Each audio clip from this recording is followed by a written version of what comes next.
cat-cow is a very gentle way to unlock the spine after you wake up from a long rest or before you're getting ready for bed, or even if you've lifted something heavy and you just feel like you need to decompress the spine a little bit.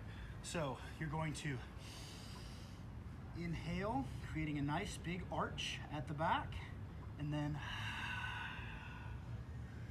exhale, creating extension of the spine. Inhale, exhale, looking up towards the forehead. Inhale, looking down towards the navel. Rotating the hips, rotating the shoulders. Cat to cow.